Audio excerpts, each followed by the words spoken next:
El 2 de mayo es importante ver los antecedentes. Espero no dilatarme mucho, porque todo lo que pasó antes, no en los días antes, sino incluso años antes, tuvo mucha repercusión en lo que voy a contar. Bueno, Carlos IV, hijo de Carlos III, que dice que fue el mejor alcalde de Madrid, y bueno, fue un hombre anodino. Reinó durante 19 años, está bien. Sin embargo, en aquellos años pues ocurrieron muchas cosas que al final pues francamente pues no reinó, no tuvo oportunidad de reinar. Lo más inmediato, aparte de que era un hombre anodino, como muchos reyes daban todo su poder a regentes, a validos, a primeros secretarios. En este caso tuvo 3, que no es que fuera de los que más tuvo su padre. Tuvo regentes a Aranda, a Florida Blanca y finalmente a Godoy. Y era un hombre más preocupado de cazar y de ir a misa que de otras cosas. Y lo que no era eso, que consideraba su principal profesión, era dar cuenta a todos los relojes del palacio y de vez en cuando tener combates de boxeo con sus criados, porque a él le gustaba el pugilismo, que entonces empezó a estar de moda. Claro, los criados se dejaban ganar.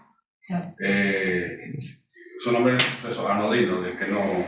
Y la desgracia que tuvo es que un año después de presentar la toma de la Bastilla, que era la cárcel que había en París, donde estaban todos aquellos revolucionarios, aparte de presos comunes y tal, y poco tiempo después se ejecutó al rey. Este rey era primo de a llamar a sus ejércitos para que fueran a combatir la Francia revolucionaria. Eso fue lo que luego se llamó la Guerra de la Convención.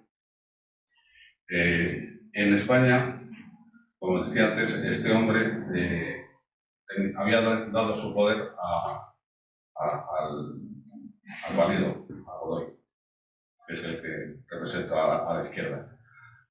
Incluso más poder que él tenía su mujer, más influyente, una prima suya con la que había contraído matrimonio, y posteriormente estaba el candidato, el príncipe Fernando.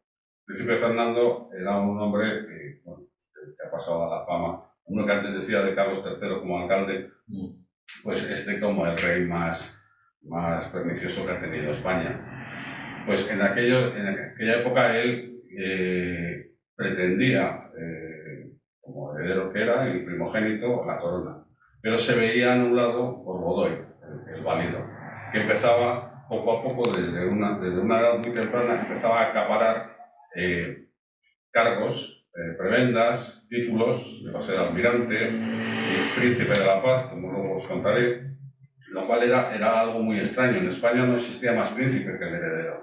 Entonces, este hombre, Fernando VII, empezó a ver que sus planes podían venirse abajo por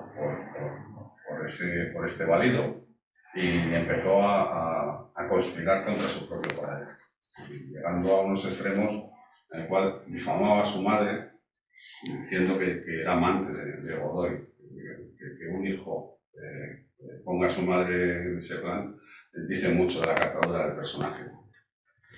Este hombre, como decía Godoy, llegó a tener un gran poder, y esto estaba muy mal visto por los nobles que llevaban muchas generaciones ocupando cargos de poder, en el que ver como un jovencito empezaba a acaparar. Con lo cual, pues entendieron que el heredero Fernando VII, Fernando, que sería el príncipe Fernando, que sería luego Fernando VII, podía ser un buen líder de un partido que se opusiera a las ambiciones de Godoy, y claro, a su padre, a Carlos IV. Esta es una de las frases que se decía en aquella época, del poder que tenía Godoy. ¿Lo leéis bien? Sí. Vale más una sonrisa de Godoy que una premisa de Carlos III.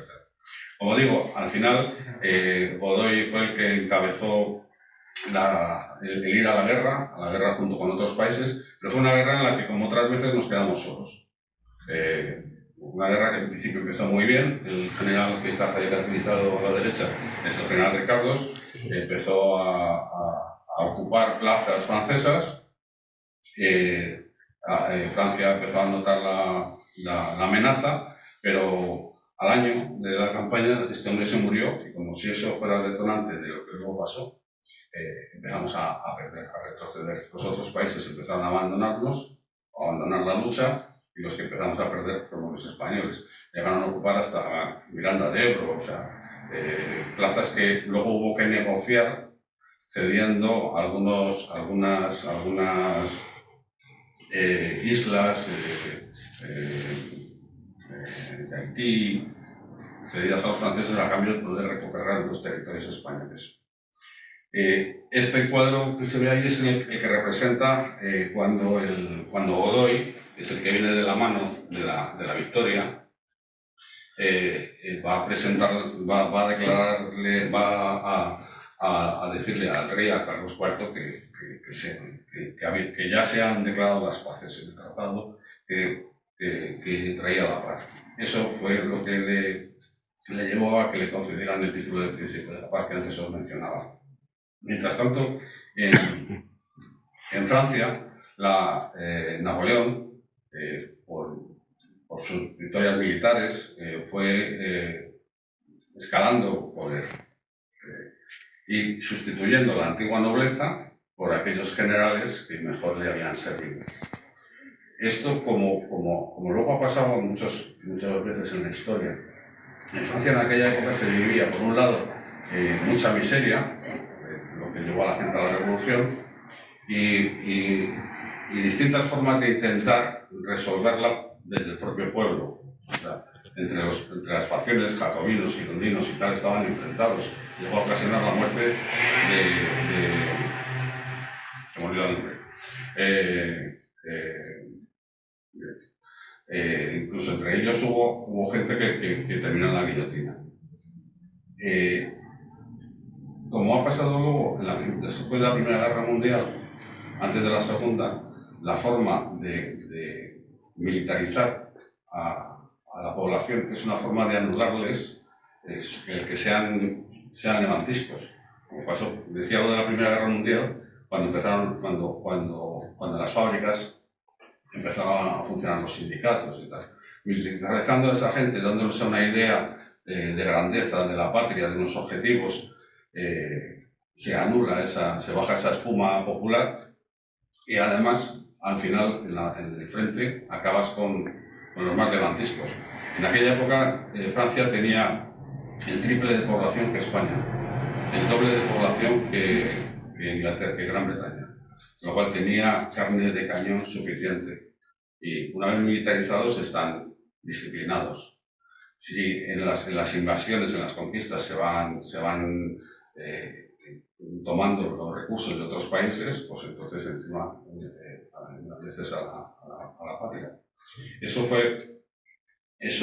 hizo que esa fue la política que llevaron, por un lado, Napoleón, que es el que se representa bajito, esta es una caricatura inglesa, y el rey de Inglaterra de aquella época en el otro, repartiéndose el mundo. Esto nos llevó a España a una serie de concesiones de vasallaje, porque España ya era un imperio decadente debido a crisis política y debido a crisis económica. Y nos llevó a un vasallaje respecto a estas dos potencias emergentes. Por vecindad, unas veces, por intereses, servimos a los intereses fundamentalmente de Francia. Una de ellas fue la Guerra de las Naranjas, y así la conocimos con ese título por una cuestión anecdótica. Fue la invasión de Portugal. Napoleón pactó con España que se llegara a invadir el 25% de Portugal, lo cual no se hizo, no se llegó a realizar. Y si no solo algunas plazas, algunas de las ciudades siguen siendo españolas, como Olivenza, que todavía Portugal la reclama. Y lo de las naranjas fue porque Godoy, cuando volvió a España, ofertó a la reina un ramo de naranjas que había recogidas tras la batalla. Bueno, esta fue una campaña donde se gastaron muchos recursos y hizo que nos enemistáramos con Gran Bretaña, con los ingleses. Es decir, Hay que reconocer que Godoy tiene una leyenda muy negra, porque efectivamente era un hombre ambicioso, una revista, pero también era un hombre muy trabajador y bueno, en este momento se encontraba entre dos frentes. ¿A quién ofendes? ¿Al Imperio francés o entonces Francia o a Gran Bretaña? El caso es que con esta servidumbre que estuvo ejerciendo hacia Francia, esto le llevó a el que pocos años después se diera un encuentro con una flotilla con las cuatro embarcaciones que traían oro del Perú, Fragatas. que fueron asaltadas por naves británicas de guerra, y aunque fuera accidentalmente, el caso es que fueron en un enfrentamiento que hubo, acertaron en la Santa Bárbara de uno de los barcos y este explotó. Entonces inmediatamente los otros tres se rindieron y fueron llevados a Inglaterra, donde fueron expoliados. En todo el oro se quedó en Inglaterra. Y esto es lo que ha sido famoso hace unos años por lo de la expedición Odyssey que rescató esos fondos. Que es lo que no querían robar, sí. Esto ya fuera causa bélica como para que España ya se decantara definitivamente hacia Francia. En esos días, Napoleón ya no tuvo el reparo en hacerse emperador, ya tenía todos los poderes, había hecho cónsul a base de un golpe de Estado en el que le apoyó militarmente el que luego fue su cuñado, Murat, el que vino a España. Y poco después, la gran campaña en la que nos implicó fue Trafalgar. Trafalgar fue un desastre donde no solo gran parte de la flota española se perdió, sino que desaparecieron tres marinos muy importantes, aliados, Churruca, Gravina y Calagariano. En el otro lado estaba Nelson y el francés era Villeneuve. Sí, parece ser que se le echa la culpa de que fue el que tomó y que tenía el mando sobre los demás y que hizo una campaña desastrosa. El caso es que sí, que fue un desastre. Mientras tanto, en tierra, Napoleón iba avanzando con victoria tras victoria, en distintas gradas. De Austerlitz la he puesto porque imagino que es la que es más conocida. Esto hizo que otros países como Prusia, Rusia, pues empezaran a preocuparse, porque esta es la batalla que se dice de los tres emperadores. Exactamente. Y aprovechó su prepotencia, su preeminencia sobre estos países ya que no podía sofocar a Inglaterra, a Gran Bretaña militarmente, hacerlo económicamente. Entonces decretó un bloqueo. Es decir, los puertos europeos cerrados a todas las mercancías que venían de Gran Bretaña. Solo se resistía Portugal. Portugal siempre un eterno aliado por eso está este espacio aquí en blanco. Era un eterno aliado de Inglaterra y además un puerto típico de desembarco, con lo cual pues ahí falló. Luego la parte del norte de Europa también estaba debilitada, pero sobre todo por la orografía, por las costas que tiene, era más difícil defensa, con lo cual una de las alianzas uno de los servicios que pedía España fueron tres divisiones que al final fueron en una, que partieron en dirección a Dinamarca. La famosa división del Marqués de la Romana, que estuvieron no solo en la península de Jutlandia, en esta costa, porque esta otra era de difícil acceso, porque son arenales que los barcos de aquella época no podían desembarcar, sino en Selandia, en Fionia, en Langeland, todas estas islas fueron ocupadas por tropas españolas. La idea también de que de que estuvieran muy extendidas en el espacio es porque la fidelidad pues, era relativa y además dado los planes que tenía Napoleón para evitar cualquier insurrección, estaban muy repartidos los españoles y siempre entre los españoles con mandos franceses. Posteriormente hizo un pacto Napoleón, posteriormente a esta batalla, escribió ahí ya que fue definitiva para que el zar se rindiera a pactar con Napoleón en lo que llamaron el Tratado de Tilsit con el zar este 7 de julio que marcaba ahí y pocos días después con el Prusia. Por lo cual ya tenía las espaldas cubiertas, ya sabía que por el este no le iban a atacar, estaban todos calmados, así que se dedicó a una nueva campaña, ya que no ha podido bloquear al comercio de Gran Bretaña a través de Portugal, pues a invadirla. Esto fue el Tratado de Fontenebro que nos enseñaron a todos en el colegio, por el cual a través de España atravesaron las tropas francesas. La idea de la propuesta de Napoleón era dejar la parte norte, la que aparece ahí en rojo, la Lusitania septentrional, para una hija de Carlos IV, la princesa de Etruria, que había tenido que ceder, a la que Napoleón le había retirado Etruria, que es la actual Florencia, la Toscana. Se la había quitado, lo mismo que se le había concedido primero, luego se le había quitado. Entonces, pues bueno, su planteamiento era, pero ahora le voy a dar la Lusitania. El reino de Algarve, del sur, para Godoy, donde de esa manera Godoy se quitaba de en medio y podía tener su principado, dejando ya el camino libre a Fernando VII. Y la Lusitania central, esa quedaba para negociar. Para más adelante ya veremos qué vamos haciendo. De momento queda bajo el gobierno de Napoleón. Lo que pasa es que al tiempo que Godoy estaba negociando con Napoleón en Fontenebro, se descubren por un anónimo las cartas que Fernando VII había mandado a Napoleón para que le concediera la mano de una sobrina suya, para de esa manera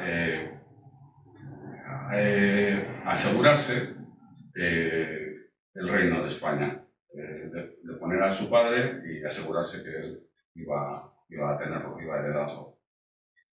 Esto es descubierto y ante la posibilidad de que Fernando VII sea encarcelado, pues lo que hace es denunciar a todos sus cómplices. Bueno, esos sí que son encarcelados y durante ese tiempo están ya pasando tropas. Aquí he puesto 18 de octubre, cuando, como decía antes, el Tratado de Fontenebro era el 27, es decir, una semana antes ya empezaron ya habían empezado a pasar tropas francesas a través de la frontera española. Asustado por el tema, el rey de Portugal huye a Francia. Los ingleses completan unos barcos para que él y toda su corte vaya a Brasil. Esto permite que las tropas que vienen de Francia, que no solo son las de Francia, sino también 3 divisiones españolas, al norte, al sur y al centro, puedan entrar en Portugal limpiamente, sin ningún problema. Llegar a Oporto, a Lisboa, y ocuparlo tranquilamente sin ninguna resistencia. El ejército tiene orden de no resistirse y la nobleza y la realeza a huir. Y quería insistir sobre lo de las 3 divisiones españolas, porque tenemos 3 divisiones españolas en Portugal, 3 divisiones españolas en Dinamarca, con lo cual España está desprotegida.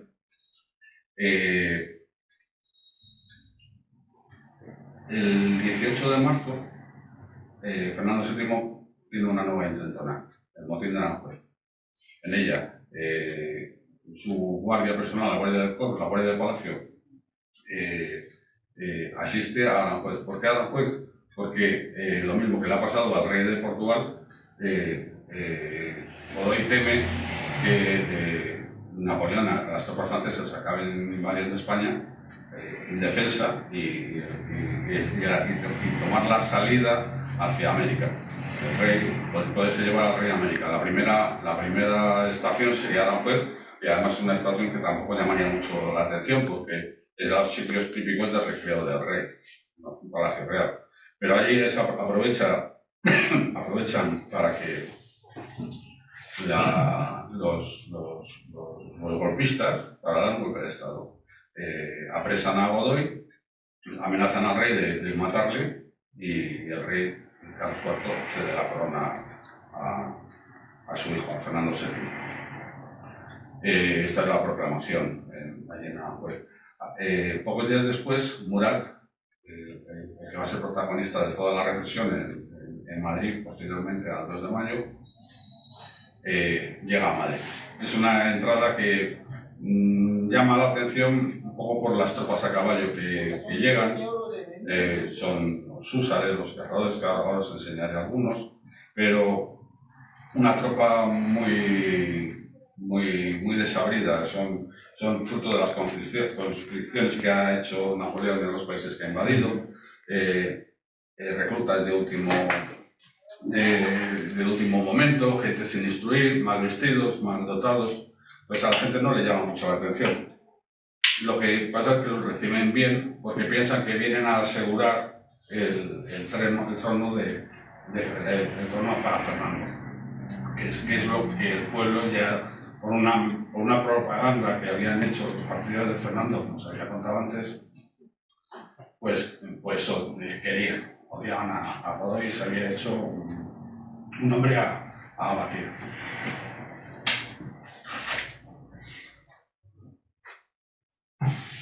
Al día siguiente entra ya de vuelta a Aranjuez Fernando VII. Sí, eso es una fiesta, se engalanan las casas, se tienden de los balcones los mantones, tapices, se arroja flores a su paso, es una gran celebración. Ya no está Godoy, ya Carlos IV y María Luisa, la reina, la ex reina, los reyes eméritos, se han ido al Escorial como un retiro. Entonces, en esos momentos, quien rodea al nuevo rey son dos personajes muy peculiares. Juan Escóiquiz, que es el consejero espiritual, y no solo inmaterial también, de Fernando VII desde hace muchos años, un hombre muy ambicioso, un mal consejero. Acabó arrastrando al príncipe Fernando a estar preso en Francia. El otro es Antonio Pascual, que es el hermano de Carlos IV y bueno, pues mucho más incapaz que su hermano. Los ejércitos de Francia que os decía, pues a la caballería sí llamó mucho la atención. La caballería polaca, los dragones de la princesa, coraceros, mamelucos, que aquí la gente entiende como moros. En la literatura de Galdós se les llaman jamecucos. Y la infantería alguna también es muy pintoresca, como los húsares los cargadores de la guardia o a caballo los húsares. Pero el resto es una población, es un ejército, como decía antes, muy desabrido. El caso es que lo que sí es en un balance, el balance es muy importante. Por cada español, por cada militar español, hay 10 franceses. O sea, el balance, no ya en Madrid, pero sí en los alrededores. Es decir, en el Retiro, en la Casa de Campo, en San Bernardino, que es donde ahora está la residencia de estudiantes, bueno, es por donde está el clínico, en Carabanchel, alrededor de Madrid, y en Madrid hay 30.000 soldados militares franceses, en una población de 170.000 madrileños. O sea, tocamos a bastantes. Y los militares no solo son pocos, una décima parte de los franceses, sino que además para evitar líos, se les prohíbe patrullar o hacer servicio con munición. O sea, van con su arma reglamentaria, pero las cartucheras, antes de salir de los cuarteles para hacer las guardias, se revisan para ver que están vacías. El otro contingente importante es el de los chisperos y el de los manolos, que siempre han estado enfrentados y sin embargo para este día se van a unir como un solo hombre. El problema también de la defensa de Madrid es que Madrid no está amurallado. En aquella época solo cuenta con lo que llamaban la cerca. Aquí en Paloma, ¿dónde está? Por la Puerta de Toledo, sí, por aquí, todavía podéis ver un resto de aquella cerca. Y bueno, pues es un muro, pero bueno, un muro que para la artillería no supone. Sí, de ladrillo, ¿no? Es. O sea, mampuesto y aglomerado. Y entonces no es una ciudad que se pensara que podía necesitar de una defensa. Como Badajoz y todas estas, ¿no? Claro. Zaragoza, por ejemplo. Badajoz tiene su fortaleza. Claro, pues Fortaleza tiene, sí. El caso es que rindiendo pleitesía al emperador, los reyes eméritos son invitados por Napoleón a visitar Francia. Ellos tienen, aparte de sentirse ofendidos, quieren reclamar que restituyan lo que le han quitado por la fuerza de un golpe de Estado. No solo quieren dar la cara por su valido al que tratan como un hijo, a pesar de los infundios que hay de que es amante de la reina y de que el más pequeño de ellos es hijo. Le llaman el del infamante parecido porque dicen que esclavaba a Godoy. El infamante. Bueno, la verdad es que los correos que luego se mandaban los reyes, los antiguos reyes y Godoy ya en el exilio, se ve que era un trato muy familiar, como de unos padres a un hijo, lo que nunca sintieron hacia Fernando. Pues los reyes van a Francia y a Fernando VII empiezan a comerle la oreja para que lo que tiene que hacer para que Napoleón le considere, Napoleón que ya es el que manda en Europa, le considere el nuevo rey de España, es tener, o sea, para ser el nuevo rey de España necesita el apoyo de Napoleón, una confirmación. O sea, los padres van a ir a Francia para recuperar la corona y Fernando pide una reunión con Napoleón. Napoleón le dice que por qué no se encuentran en Burgos, que es un buen sitio, que empieza a venir, incluso manda parte de equipaje suyo a Palacio Real para cuando luego él venga a Palacio Real.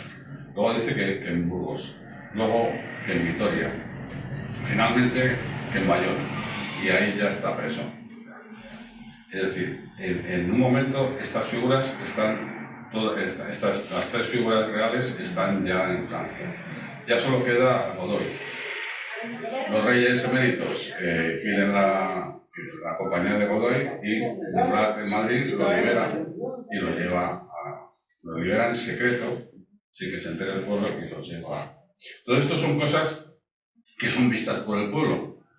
Y por otra parte, los franceses, desde el 24 de marzo, que antes os mostraba, hasta el 2 de mayo, son 40 días en los cuales están los franceses, que os decía antes, desaliñados y con mal aspecto, poco fajados en la guerra.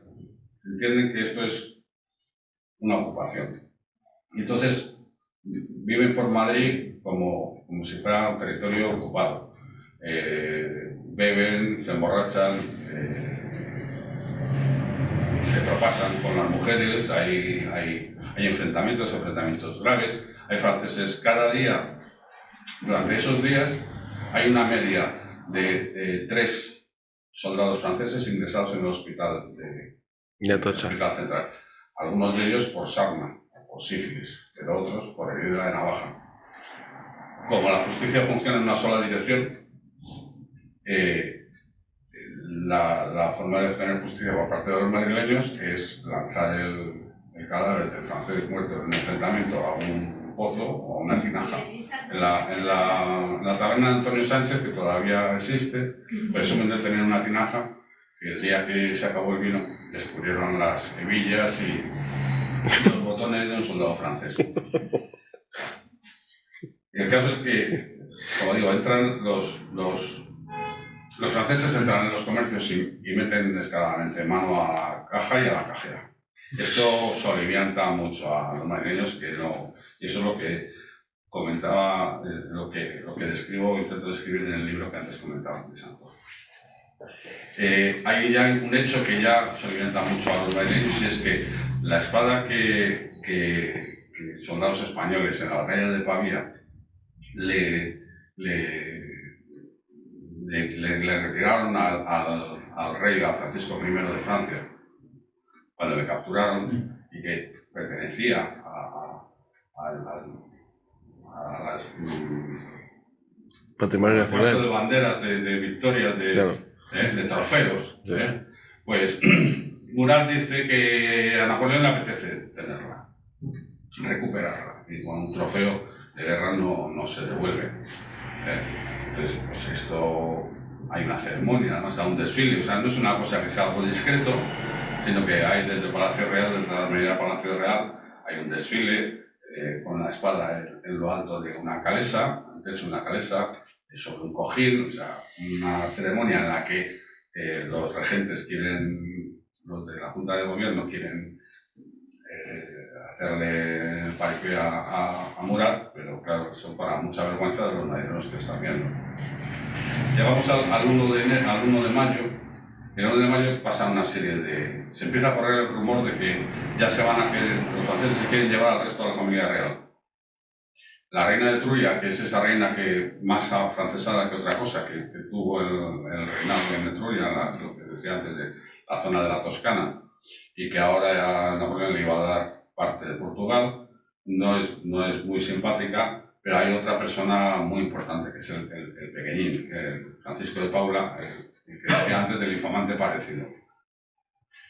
A pesar de la leyenda negra, es el único que queda de la familia real, la única persona en la que puede caer la corona ante el caso de que realmente, a pesar de lo que nos están diciendo, los reyes eméritos y Fernando VII, el nuevo rey, estén cautivos, no invitados. Entonces, esa es la única referencia que nos queda. Entonces, el día 1 de mayo, Joaquín Murat asiste a misa en San José, la iglesia donde actualmente se cruzan Gran Vía y Alcalá. Asiste a la misa a San José y, bueno, no porque fuera muy católico, sino porque era el lugar donde se reunía la gente bien. Donde se pavonea, ¿no? Sí, claro, se puede lucir. Luego hay un destacamento de su guardia a la que pasa revista, con lo cual pues se luce. Pero lo hace entrando cuando el oficio ya ha comenzado, cubierto, además era un hombre relativamente Ortega, o sea, se creaba su propio uniforme y con mucha pluma, mucho adorno, muchas cosas. Bueno, el título que tenía era el Gran Duque de Berg, y en España, como somos los españoles, pues le llamaban el Gran Duque de Berzas, por las plumas. El caso es que entraba de esa manera, y además los que le acompañaban a tambor batiente, sin ningún respeto hacia lo que se estaba celebrando. La gente empezaba a retirarse cuando le veían entrar, se iban, y los españoles empezaron como ahora se hacen en otros momentos del año, se concentraban a la salida de la iglesia para lucharle con esa guerra. El día 1 fue algo ya episódico, porque llegó alguien a lanzar una piedra que dio en su caballo, el caballo se encabritó, se sintió tan humillado que prefirió no darse por enterado y siguió a galope de vuelta hacia Palacio. Ya ni pasó revista a la guardia ni nada. También ocurrió que esa noche, en una fonda llamada de Genís, que estaba en la Puerta del Sol antigua, la Puerta del Sol actual es un ensanche muy grande, se tiraron muchas casas para tener esa forma medio elíptica. Antes era una gran avenida, y más corta. No, pues en una de las tabernas que estaba allí, casualmente estaba el capitán Daoiz, del que luego hablaremos. Capitán Daoiz, con unos compañeros, escuchó como unos franceses, Capitán Daoiz conocía varios idiomas, entre ellos el francés, y escuchó como unos franceses que estaban en una mesa de al lado e insultaban a Francia, a los reyes y tal, y se mosqueó, se levantó y le retó al pueblo. Por la gente que les acompañaba, al final la cosa quedó en que se anuló el duelo que habían previsto para el día siguiente. Ya había escogido padrinos, pero por lo que sabemos de lo que pasó después, pensamos que Daoiz seguía con la ofensa sin lavar, que no había sido lavada con sangre, convenientemente.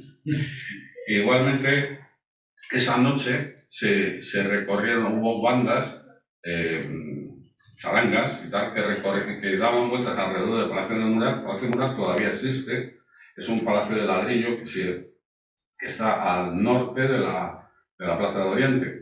Es un llamativo porque es el único de ladrillo visto y además que tiene una esquina curva. ¿No le llamaban eso el Palacio de Godoy? Sí, el palacio lo construyó Grimaldi, ministro de Carlos III, para estar cerca del rey, quería que poder despachar y después fue el de Florida Blanca, ministro de Carlos III y de Carlos IV, y Aranda, que vino después, ese no lo ocupó, y luego lo ocupó Godoy.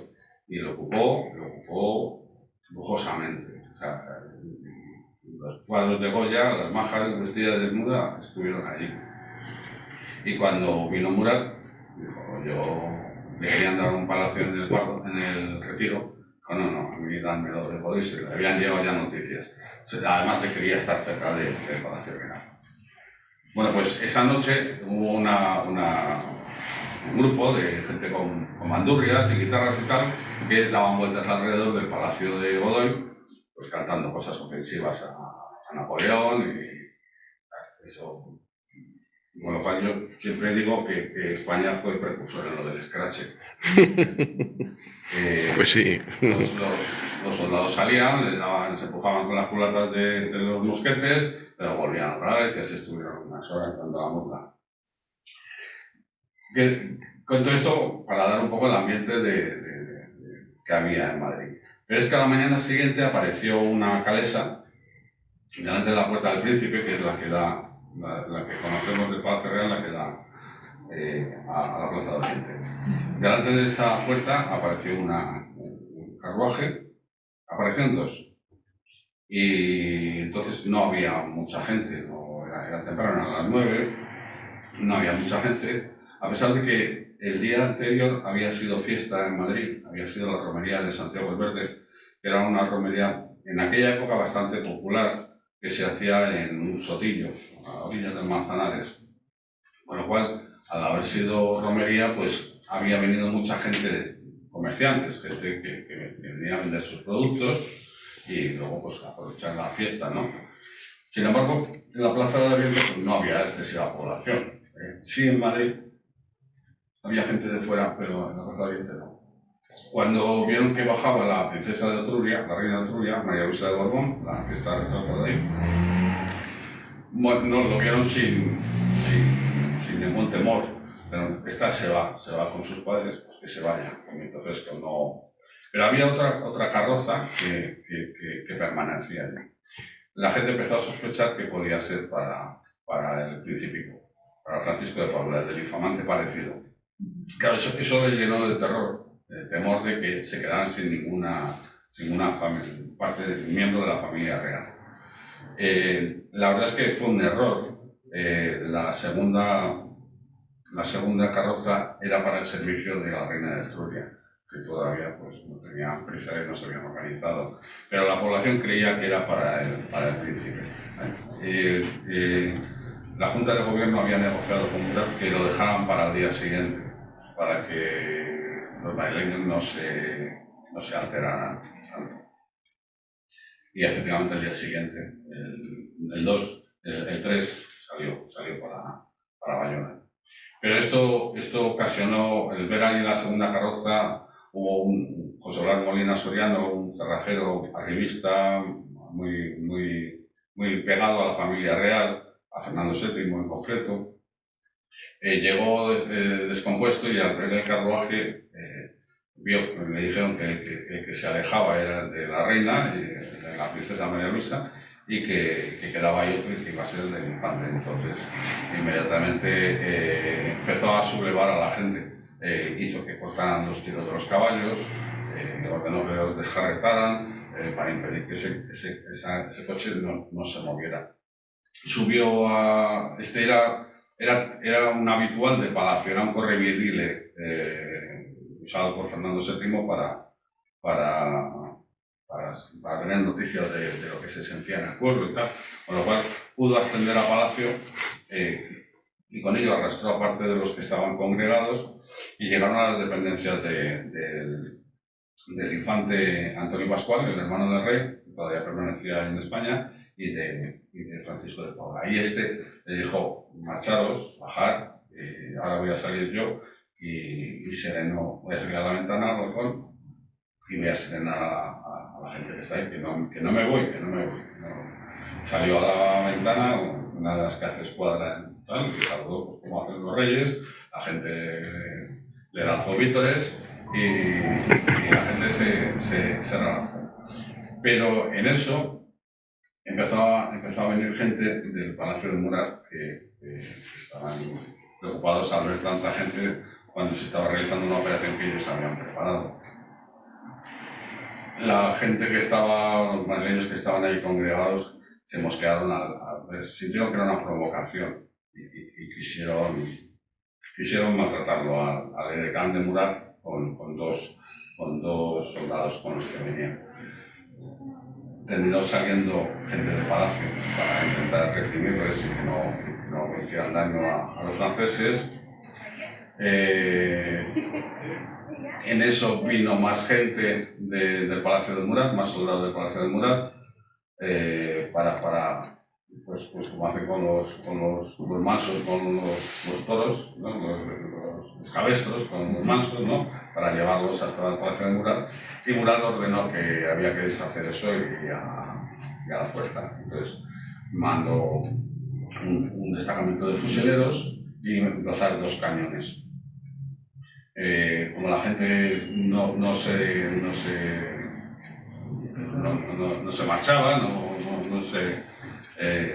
se reducía, dispararon al aire, algunos empezaron a huir, pero inmediatamente, viendo que no caía nadie a su alrededor, pues se sintieron fuertes, pero es que se retiró el destacamento de fusileros y lo que aparecieron fueron los cañones. Estos dispararon al arco, dispararon metralla. Empezaron a haber muertos y detrás de los cañones salieron cazadores a caballo polacos.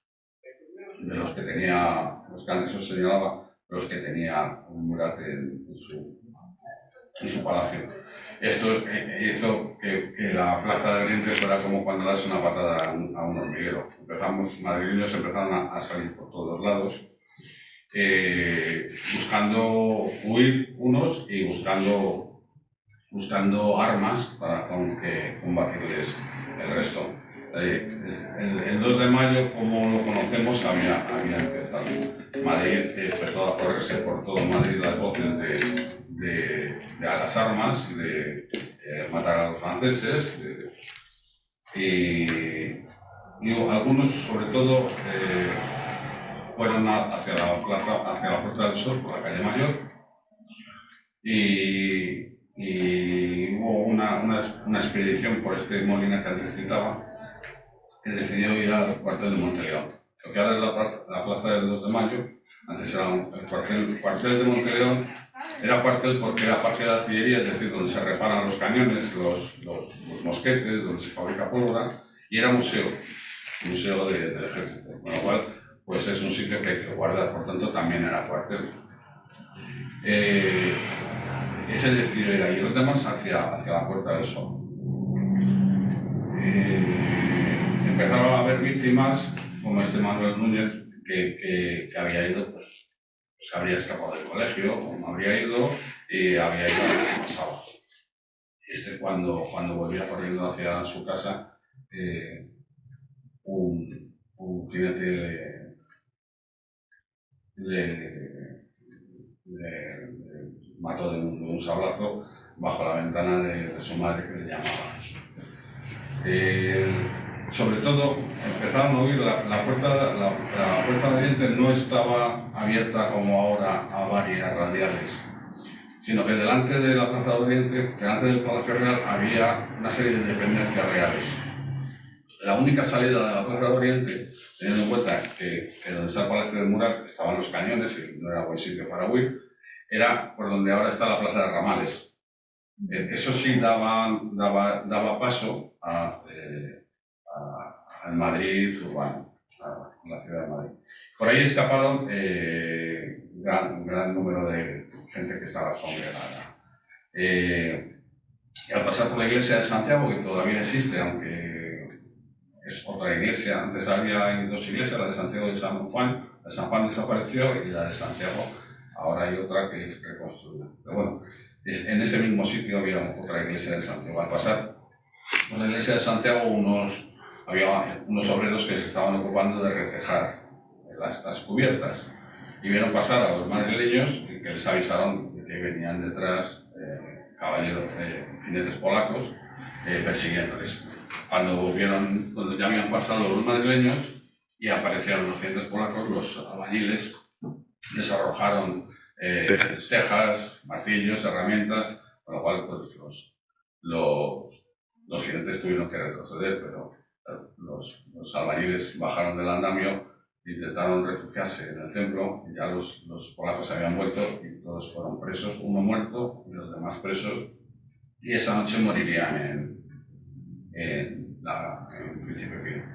Son de los fusilados el 3 de mayo. Este José Amador, uno de los fusilados, y ese grabado es el que representa. Otra de las salidas que era mucho más complicada era la de la Puerta de Toledo. Esa vía de escape, continuando por la actual Bailén, que era la antigua calle Nueva, esa vía de escape, más que como vía de escape, fue considerada importante por un militar. El único noble, Marqués de Malpica, capitán del ejército, el único noble que participó en aquella jornada. Y como militar entendió que lo más sensato era cerrar las puertas a aquellas contingentes del ejército francés que estaba fuera de Madrid. Con los que están en Madrid, en los cuarteles y conventos, podemos sobrevivir, podemos luchar, pero como vengan los de fuera, no. Entonces fue a ocupar la Puerta de Toledo.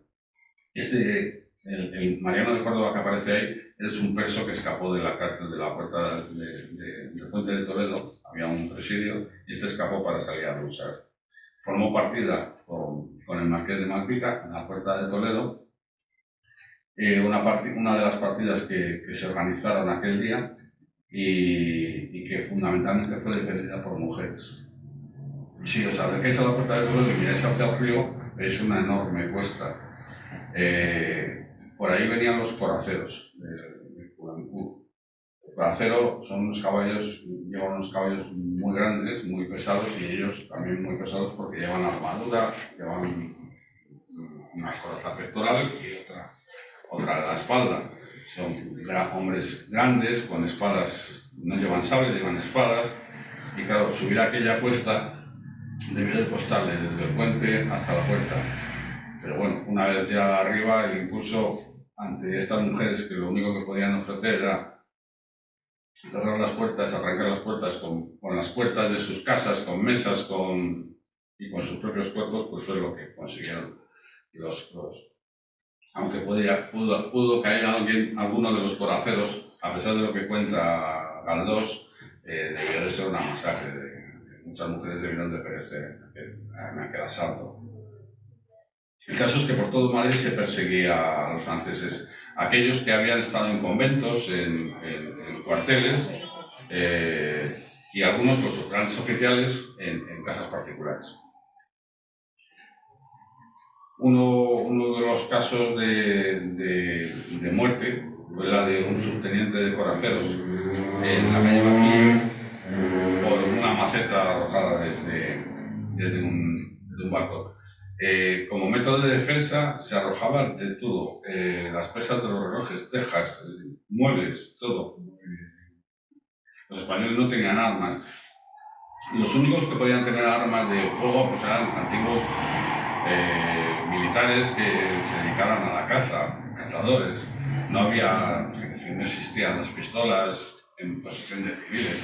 Las únicas armas serían las de caza, la de ir a cazar patos. Y eso no era algo muy extendido. Entonces, pues el arma blanca es la que más se usaba.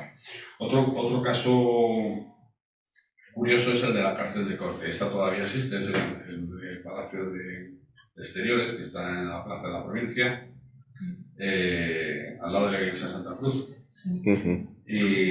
Y entonces cárcel de Corte. Esta la hizo famosa a La Triste, que es la primera novela de Pérez Reverte, de La Triste, empieza diciendo que el capitán a La Triste está durmiendo, ha pasado la noche durmiendo bajo el ángel.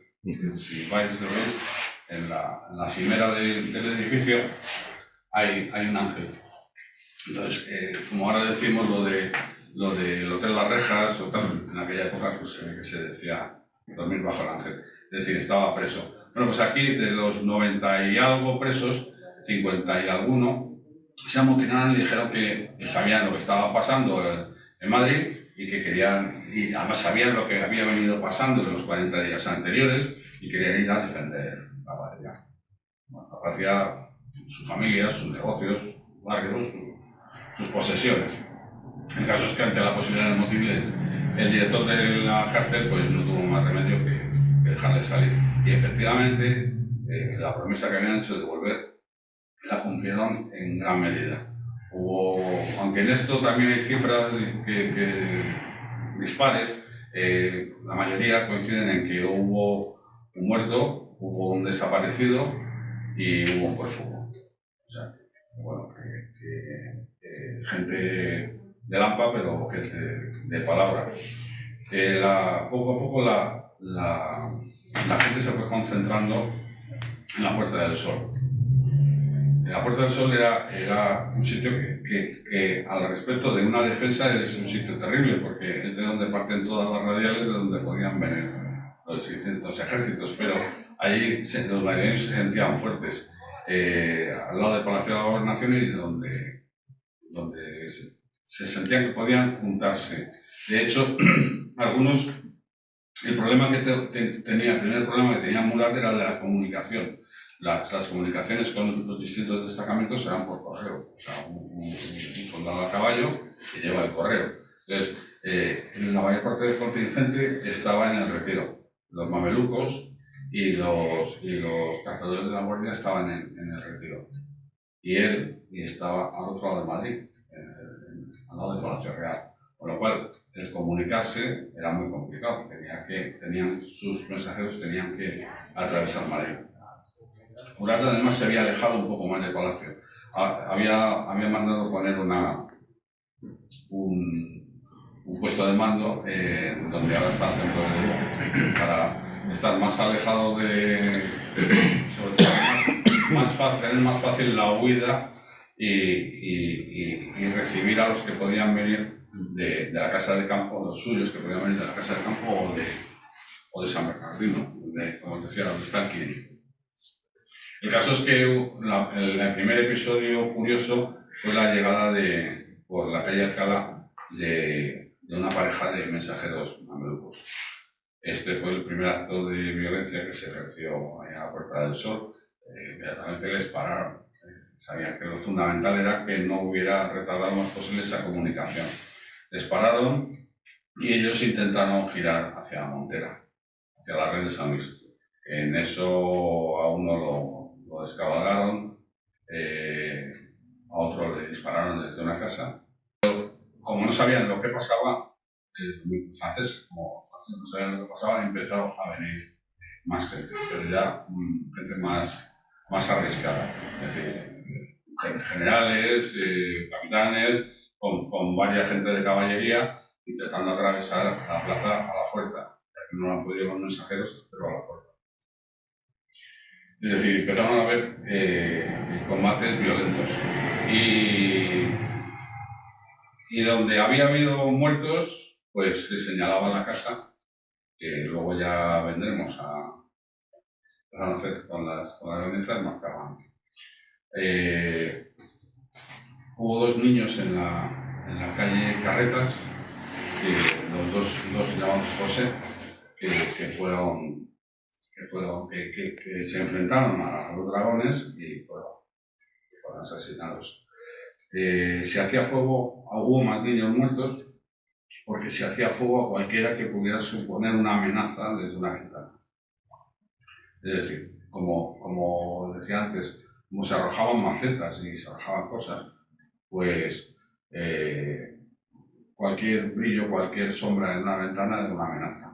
Así que cualquier cosa que pudiera verse, pues se disparaba. Los niños eran curiosos y querían saber lo que los niños que podían haber quedado solos en sus casas podían salir a la ventana a ver qué pasaba. Entonces, ante la posibilidad de que fuera una amenaza, disparaban. Con lo cual hubo bastantes niños que murieron en sus domicilios por la curiosidad. La calle Mayor era una calle que entonces tenía distintos nombres: Almudena, platerías, pero era una calle como la que hay ahora. Y en gran parte eran soportales, con lo cual los madrileños pudieron huir muy bien por esa calle sin que la caballería pudiera interceptarlos, pudiera acceder a ellos. Con lo cual, inmediatamente vinieron los fusileros a limpiar y después la artillería. El avance de los cañones, eso era demoledor. Ante eso, limpiaban las calles perfectamente.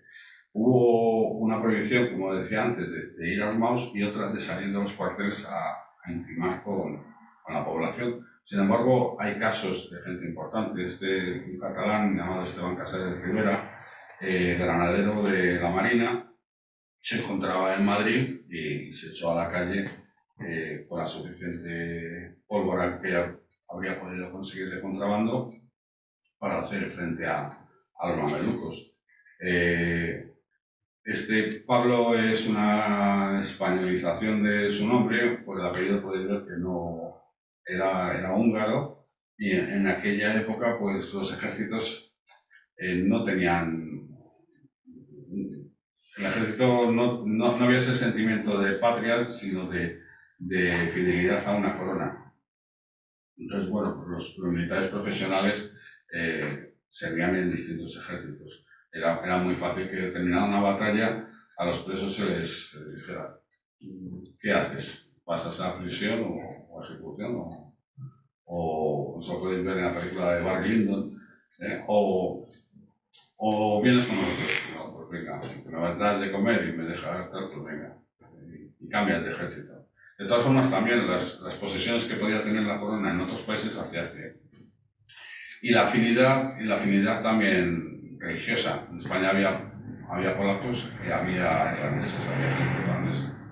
Otro personaje famoso de aquella jornada fue el cura párroco de la Encarnación, maestro de la Encarnación. Este llevaba sufriendo durante varios días la humillación de que los franceses entraban en la iglesia del convento de la Encarnación y, sin ningún respeto, profanaban las imágenes, hacían sus necesidades. Entonces, fue generando un cabreo que llevó, por ejemplo, a cerrar el templo del Jueves Santo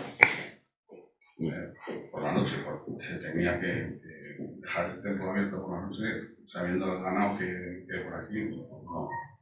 Y el 2 de mayo encontró un sable y se fue a matar a los franceses. Digo, famoso, bueno, su aventura fue así, estuvo peleando en San Martín, en el postillo de San Martín, y al final, cuando vio la cosa perdida, fue a pedir refugio al convento de las Descalzas. No consiguieron que la abrieran antes de ser capturado. Y dicen que cuando lo llevaban capturado, ya para echar las paces, se encontró con Murat. Se cruzó con Murat cuando lo llevaban detenido y preguntó: ¿y que estaba peleando con el resto de los madrileños? Y dicen O dice la leyenda que dijo: quien a hierro mata, a hierro muere. Cuando diezméis a los que van a ser fusilados esta noche, lo quiero como fijo. Debió de ser muy famoso en aquella época la figura, porque es el único reconocible que aparece en el cuadro de Goya de los fusilamientos del 3 de mayo. Hay un rodillado, un clérigo que representa ese día solo fueron fusilados un clérigo, un militar, y los demás eran todos civiles. Esta es la progresión que he querido indicar, es un poco, quizás no hace falta detallar mucho, pero bueno, los que venían de San Bernardino, como digo, los que venían de la Casa de Campo, Carabanchel, esto es el Retiro. Falta alguno, porque por aquí desde Atocha hubo también una división de infantería. En fin, Madrid estaba sentenciado. No solo no había un muro de contención potente, sino que además las puertas no habían sido defendidas, estaban libres para...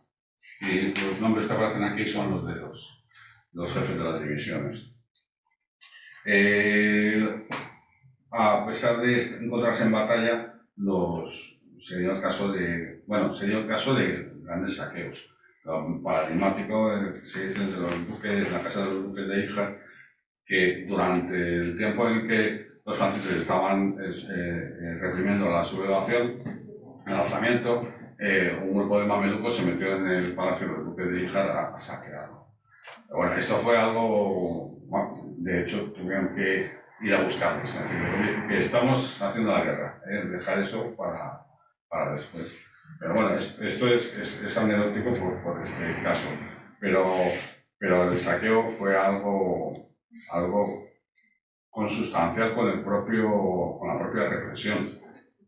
Una de las casas a la que se asaltó en la Puerta del Sol era la casa de un hombre de mucho dinero que había invitado días antes a los generales franceses a merendar y enseñarle todas las pinturas, joyas, cosas valiosas que tenía. Claro, curiosamente, al día siguiente, cuando llegó el 2 de mayo, los soldados franceses denunciaron que desde esas ventanas les habían disparado. Casualidad que ahí entraron, mataron al señor y saquearon la casa. O sea, ya llevaban información.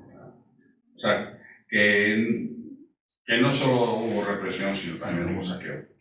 Como os decía antes, José Blas Molina, ese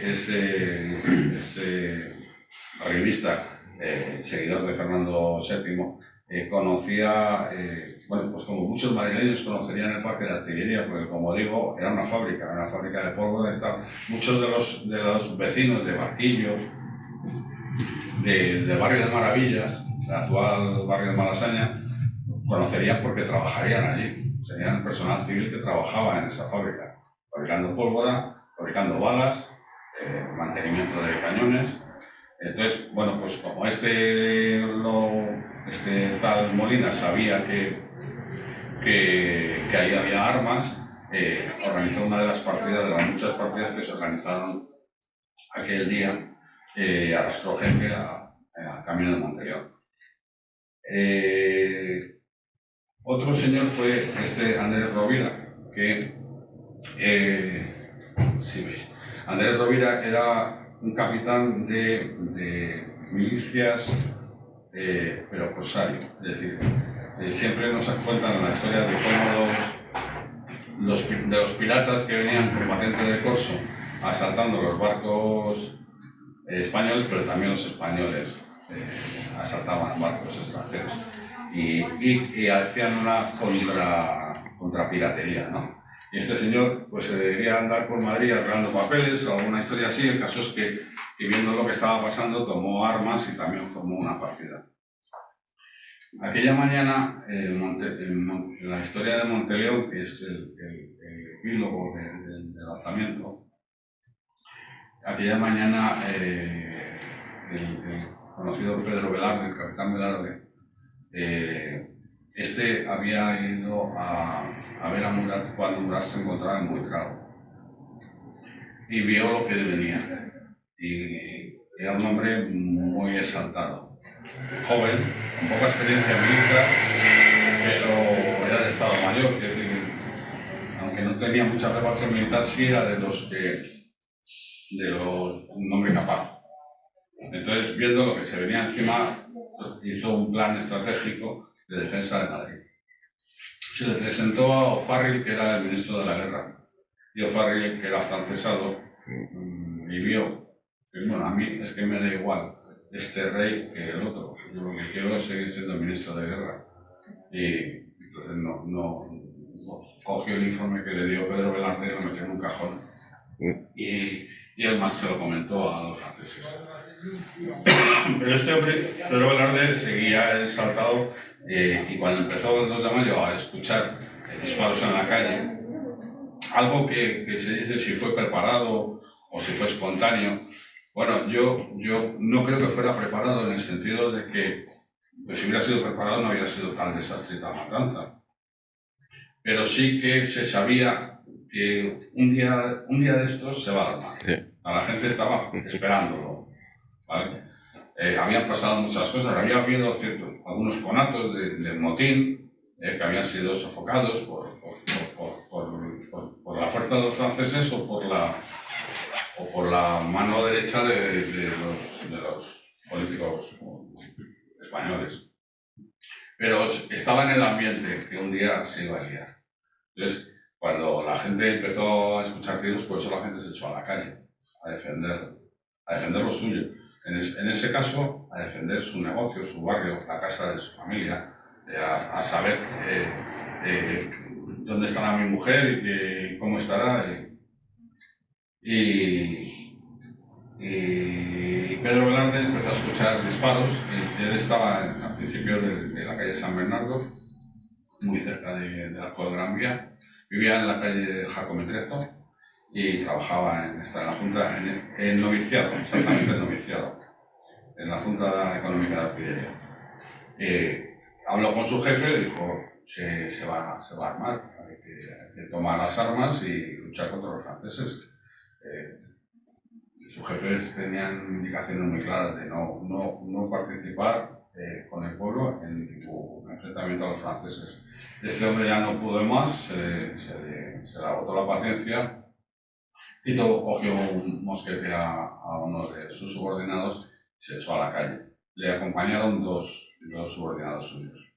Se echó a la calle y fue animando a la gente a ir a Monteleón, porque intentar que Monteleón, que es un sitio donde había armas y donde se podía hacer una resistencia relativa. El fin de esto era crear un levantamiento militar, animar a todos sus compañeros a seguirle, porque realmente el Palacio de Monteleón pues tenía una cerca todavía menos importante que la cerca de Madrid, era muros de adobe, o sea que eso era un sitio indefendible, pero creían que con eso poder levantar. Como sabía que en el cuartel de Monteleón había un grupo de soldados que eran los que hacían guardia, es un sitio donde hay armas y tal, tenían, como decía antes, tienen que estar custodiados. Pero al estar los franceses querían tenerlo controlado. Entonces había 17 soldados españoles y 76 franceses. Sabiéndolo, pues lo que hizo es que fue al cuartel de Mejorada con los civiles que la acompañaban y Andrés Rovira, que se unió a ellos para donde estaba el cuartel de voluntarios del Estado. Estaba en la manzana siguiente a la iglesia de Montserrat, que está en San Bernardo, donde estaba la puerta de Fuencarral. La entrada a Madrid, que llamaban puerta de Fuencarral, estando en San Bernardo, no en la calle Fuencarral. Allí intentó convencer al general para que le cediera, para que se uniera al alzamiento, más ni menos. El general tenía órdenes, luego resultó ser un buen afrancesado, o sea que no. Pero le convencieron, sobre todo el catalán, Rovira, le convencieron de que le cediera una compañía para que fueran a apoyar a sus compañeros, a sus compatriotas en el cuartel de Monteleón en su defensa ante las hordas de madrileños que querían tomarlo al asalto. Entonces ahí se cedió. Con lo cual, pues fueron 30 y tantos soldados de voluntarios de Estado que acompañaron a Velarde a Monteleón. Una vez en Monteleón, Velarde consiguió entrar a pesar de que las puertas estaban cerradas, consiguió entrar en el cuartel por una puerta no recuerdo cómo se dice, una puerta de servicio, una puerta, aparte de la puerta principal, tenía otras 3 puertas de acceso. Portón. Sí, tiene un nombre, no sé. Y consiguió meter a los suyos, y mientras Daoiz, que era el capitán de la plaza, estaba en conversaciones sobre qué está pasando con su subalterno inmediato, que era el teniente Arango, que era el que le acababa de dar novedades, diciéndole pues que están los madrileños en la puerta pidiendo armas, y los franceses que están aquí están muy nerviosos, quieren hacer fuego. Pues aquí estamos, menos mal que acaba de venir usted, porque yo estaba temblando. En cualquier momento el capitán de los franceses manda a hacer fuego. Y en esas estaba, y mientras tanto, Velarde, que ya ha entrado en el cuartel de Monteleón, ha conseguido convencer al mando francés de que lo mejor que pueden hacer ante el asalto con que amenazan los madrileños es soltar las armas y dejarse proteger los soldados en las cuadras y los oficiales en el cuarto de oficiales. En eso también hay distintas versiones, depende de quién lo cuente. También dicen que fueron los voluntarios que los amenazaron, que los desapuntaron. Hay distintas versiones. El caso es que cuando Velarde ve a Daoiz, dice, pero ¿qué has hecho? ¿Estás loco? El caso es que en Daoiz se da una cosa que a mí me llama mucho la atención. El ejército es el pueblo en armas, es decir, es una sección, una parte del pueblo que toma las armas para defender al pueblo. Pero tiene una organización que es muy estricta, que es la de la disciplina, ¿no? que tiene que ser así, sin disciplina no puede funcionar. Pero claro, en el balance, ¿qué tienes que hacer? Cuando tienes unas órdenes que van en contra de lo que tú entiendes que es defender a tu pueblo. Y ese era el problema que tenía, mientras que Velarde era más exaltado, lo tenía muy claro, que tenía que luchar contra los franceses. Velarde, Daoiz, intentó sopesarlo y al final abrir las puertas. Abrieron las puertas, entraron todos los madrileños, que había el orden de más de 100 paisanos. Inmediatamente asaltaron con el permiso de los militares españoles, asaltaron la armería, pero sobre todo se llevaban armas blancas, o sea, bayonetas y pequeños sables, porque los madrileños no sabían usar armas de fuego. Los que habían estado en el ejército, eran cazadores, sí se hicieron con armas de fuego, pero como tenían que esperar a que les entregaran la pólvora, cuando los militares españoles vieron que después de haber cogido armas blancas, escapaban hacia sus casas a defender lo suyo, no a defender el cuartel, sino a defender lo suyo, pues se retrasaron en entregarle la pólvora a los que habían cogido armas de fuego para cerrar la puerta y dijeron, por todos los que hayáis aquí, porque esto va a ser el Álamo, el antecesor del Álamo. Cerraron las puertas y poco después desde los altos avisaron de que venían soldados franceses. Los westfalianos franceses, alemanes al servicio de Francia. Ellos venían a tomar, como antes cuando se enseñaban el mapa de los que venían de San Bernardino, una sección fue hacia el cuartel de Monteleón. Sabían que ahí había franceses y que podían estar en una situación peligrosa, entonces había que defenderlos. Había que tomar el parque de Monteleón ante el peligro de una invasión del pueblo. Lo que llama la atención es que las puertas están cerradas. Los puestos de guardia no están ocupados. Las garitas están cerradas. Entonces empiezan a llamar a la puerta, pero nadie contesta. La OIZ ha mandado poner 3 cañones enfrentados a la puerta desde dentro, y en una de estas manda a hacer fuego con bala rasa, y las puertas salen volando y la mayor parte de los que están al frente, de los tapadores, heridos o muertos por las astillas de la puerta. Ese es el primer combate. Pero claro, ya se ha dado, ya se ha roto el fuego. Entonces el siguiente paso es que la OIZ manda poner, ahora mismo la arquitectura de la plaza, la arquitectura de la plaza no descarga un mapa, es muy distinta. Ahora la plaza se ha comido los edificios que había antes. Pero bueno, las calles, la calle donde ahora sí sigue estando el arco, era hacia esa puerta, iba una calle y había otras 2 que salían perpendicularmente, o una sola. Entonces, en cada una de las direcciones manda a colocar un cañón. Es una calle muy estrecha, podéis verla, la calle que se llama 2 de Mayo, no, se llama calle de David y calle de Velarde, depende de qué lado de la plaza estés. Es una calle muy estrecha, tendrá pues como este salón. Entonces, un disparo de metralla, de cañón desde un extremo, pues hace que es imposible que entre nadie. Eso da lugar a que los franceses están a distancia de tiro, pero no se atreven a atacar. Hasta que de repente ya Murat, que tiene noticias del tema, manda que venga artillería, vengan cañones, y entonces ya detrás de los cañones que van disparando pueden ir avanzando. Llegan a las puertas, van a asaltarlo, y en ese momento aparece un hombre con bandera blanca.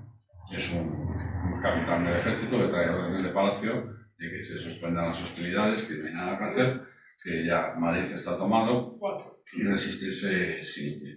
Lo que pasa es que al ver la bandera blanca, tanto españoles como franceses dejan de hacer fuego, pero los mandos franceses se acercan a ver qué pasa, ¿no? ¿Qué se va a negociar aquí? En ese momento hay una cosa crítica que, dependiendo del autor,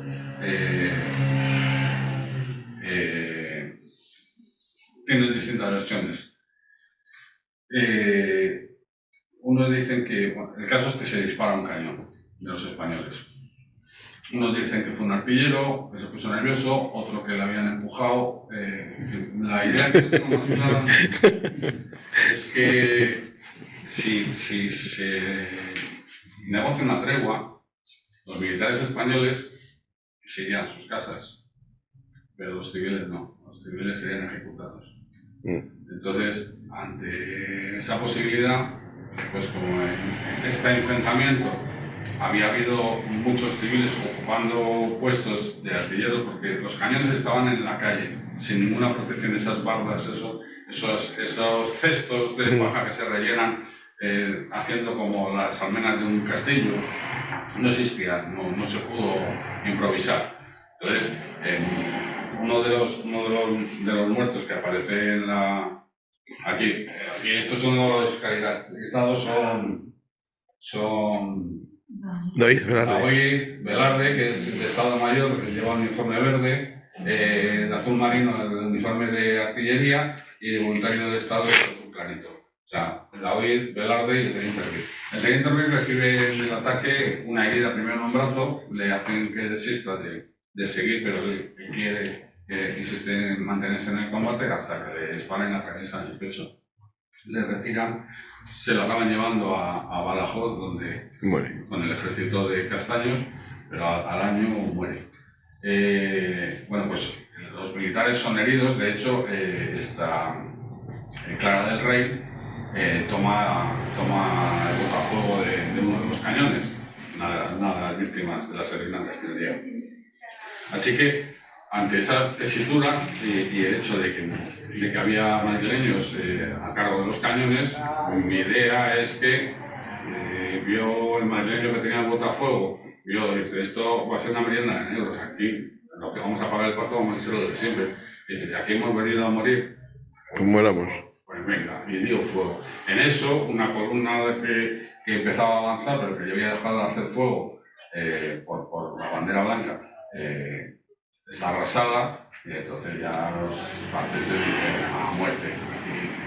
Y es el asalto final. Se me ha olvidado decir, durante el asalto, pues el convento de Maravillas que había enfrente, ahora solo está la iglesia, el convento de Maravillas, el de monjas, otra anécdota de las que a mí me emocionan, es que el cura que iba a decir misa a las monjas, cuando ve lo que está pasando y que las monjas empiezan a cerrar puertas y postigos, dice, de eso nada. Los primeros muertos son los franceses que han caído después de que las puertas del cuartel hayan sido abatidas. Entonces, abrimos las puertas y vamos a atender a los heridos.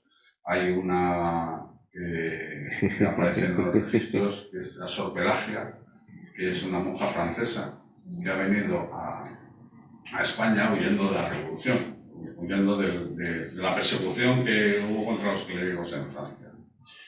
Y esta, en su idioma, dice las crónicas, que consuela a los franceses fallecidos, a los que están agonizando en su idioma. Por el contrario, en el otro lado, sobre la fachada que da a Monteleón, Sor Eduarda se dedica a lanzarles estampitas a gritar Fernando VII y España. Hay otros clérigos que también recorren Madrid asistiendo a los enfermos. Clara del Rey es una madrileña que con toda su familia, su marido y sus 3 hijos, abandona su casa en el barrio de Maravillas, a Malasaña, y fallece a los pies al servicio de uno de los cañones de un cascote que le da en la sien. Uno de sus 3 hijos, también morirá en la guerra de independencia posteriormente. Manolita Malasaña es un personaje del cual hay 2 versiones sobre. Unos dicen que estaba con su padre, hijo de un francés. Malasaña viene de un francés Malassane, pero que llevaba viviendo en España. O sea, ella nieta de un francés, cuyo padre llevaba viviendo en España ya muchos años y dicen que le estaba atendiendo o sirviéndole pólvora para que él pudiera hacer fuego contra los franceses y que en esas pues ella cayó muerta de una herida. Hay otra versión de una tía abuela suya, posterior ya después de la guerra, que dice que es que fue asaltada cuando salía del taller de costura, fue asaltada por unos soldados franceses y como lo general es que todo aquel que iba por la noche del 2 de mayo, todo aquel que portaba un arma blanca o de fuego o que pudiera ser considerado como un arma blanca era inmediatamente fusilado. Con ello se fusiló a gente que venía de cortar las crines a los caballos, precisamente de la caballería del ejército de Murat, por llevar las tijeras, a un cirujano por el maletín donde llevaba pues, las herramientas de su oficio, a uno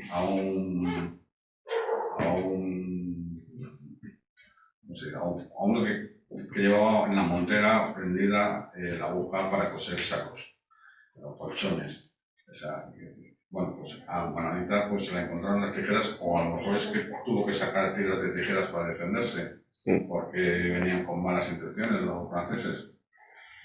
En fin, hay una serie de población que lo sufre y una represión posterior muy agresiva.